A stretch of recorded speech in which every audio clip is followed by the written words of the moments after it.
Ibig sabihin mga kapatid, in every beat of your heart. Sa bawat, hallelujah, tibok ng iyong puso. Salig sa Ginoo. Hallelujah. Ang sabi mga kapatid, praise the Lord. Kada pitik sang imo kasing-kasing, ihatag sa Ginoo, isalig sa Ginoo. Why? Amen. Amen. Because mga kapatid, praise the Lord, the God is the one who gives you life. Why you need to trust in Him?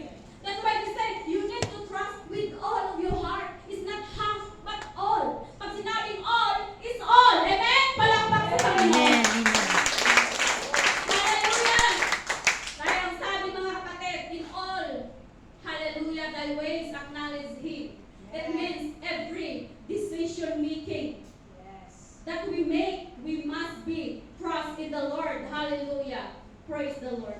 Trust God is not only for your destiny, but for decision and direction. Amen? Praise the Lord. In every single day, we need to trust in the Lord. We Christian, hallelujah, must be live wisely, mga kapatid. Praise the Lord. Hallelujah. There is no problem in life. Hallelujah. I know, mga kapatid, everyone was heard today. They say, what kind of life is this?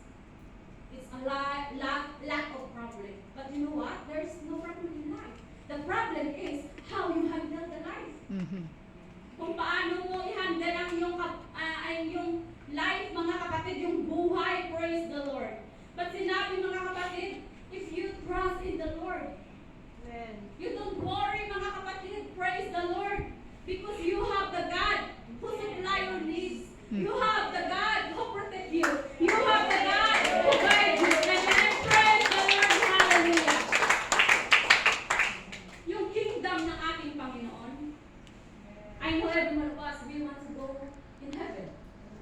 But the kingdom of God, mga kapatid, is not about hands or superstitious, hands or kutob sa Tagalog.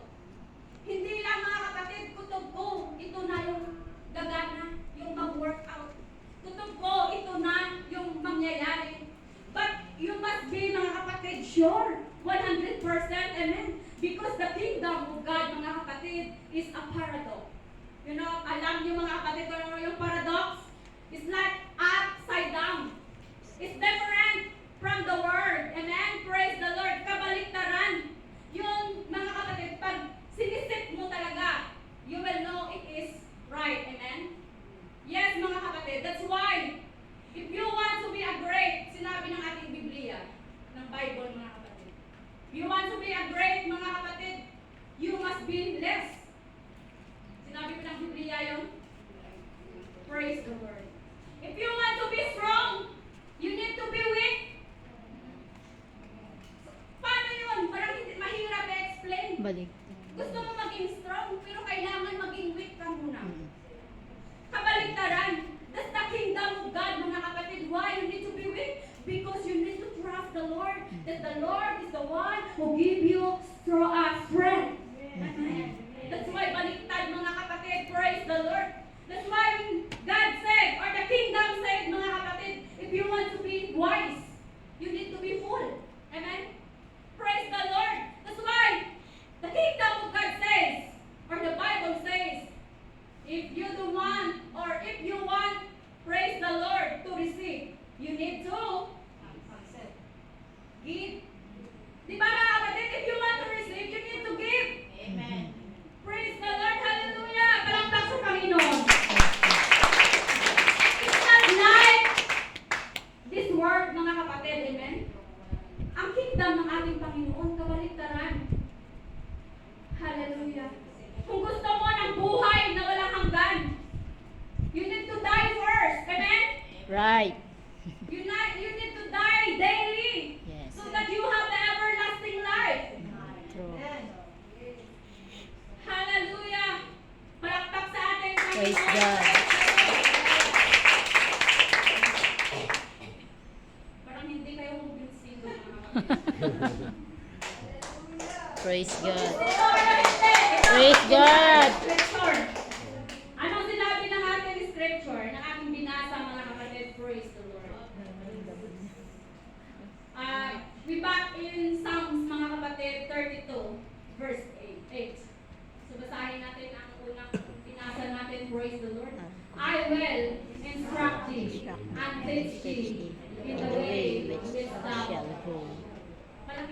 shall. Pray. Thank you. Ano sabi niya? I will guide thee with my eyes. Praise the Lord. How blessed we are, mga kapatid. Praise the Lord. God wants us the best way. Pinakamaganda, pinakamainam na daan, mga kapatid. God will guide us and instruct us. All we have to do, mga kapatid, is to trust in Him. And next verse. Anong sinabi ng next verse? Hallelujah 9.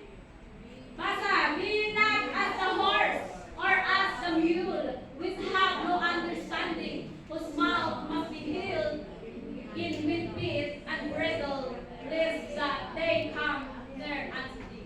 It means, mga kapatid, ang sabi ng Panginoon, don't be like a horse. Na there is a tali over here. Anong tali nun? May tali dito. Sa bibig, mga kapatid, from the mouth, cover in the face. So that, hallelujah, if the people who want, yun na yun, yung mag-ano ba sa kabayo, i-guide siya, mga kapatid. Sabi, ang tao na mag-guide, just put it right or left, and then the horse will follow because there is the bridle or the bridle. Amen? Praise the Lord. That's why the Bible says, don't be like the horse na may bridle, mga kapatid. Amen? Ang sabi ng Panginoon, we need have an obedient heart that hindi natin kailangan ng bridle, mga kapatid, ng tali, mga kapatid, upang tayo ay hihilain ng ating Panginoon. Praise Amen. the Lord. Amen. Amen. But sometimes, our plan, our dreams, hallelujah, is different from God. Amen? True. My dreams is different from what God wants me to do, mga kapatid. My dreams is going to Canada, and now where I am, still in Macau preaching. It's not bad. Amen? Hallelujah. But we need to sacrifice. We need to surrender our life, our plan unto the Lord, mga kapatid. Right. Because God, mga kapatid, there is a dreams. You have a dreams or Must a be. plan in your life, mga kapatid, na hindi talaga tugma sa plano ng Diyos sa buhay mo. May plano It's ang totally Diyos. different, mga kapatid. Praise the Lord. If God wants you to become single forever and then you want to get married, so you just pick up the man over there and get married, so you are in the wrong choices. Amen? Yes, mga kapatid. Because we have a freedom to choose, mga kapatid. That's why we need Amen. to be careful. We need to ask wisdom to the Lord. This is right things to do.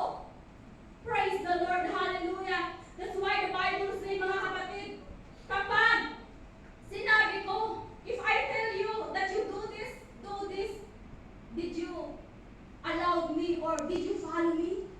Praise the Lord. Hallelujah. Even though sometimes, mga kapatid, we don't know, we cannot see, praise the Lord, what the God plans in our life. But if we listen, hallelujah, to the word of God, hallelujah, never, mga kapatid, never ma-fail ang ating Panginoon. Praise the Lord, hallelujah, malakpak sa Praise God. Hallelujah. That's why sinabi ng Panginoon, praise the Lord, if I will lead you, if I will guide you, did you follow me? Ang sinabi niya in the book of Psalms chapter 23 verse 1. Hallelujah. So basahin natin. The Lord is my shepherd, I shall I not shall want. not want. Next verse. He make me all lie down in the pasture. Okay, basa. He make me to lie down in the green in the pasture. He He leadeth me beside and still Next waters. verse. He restore my soul. He leadeth me in the path of the righteousness for his name's sake. Hallelujah, praise the Lord. That's why we need a shepherd. Kailangan natin ng pastol because if there is no, mga kapatid, we are going in opposite side. That's why we need, mga kapatid, praise the Lord, the shepherd, amen? Amen. Hallelujah, because if we have a shepherd, hallelujah, you have everything you need.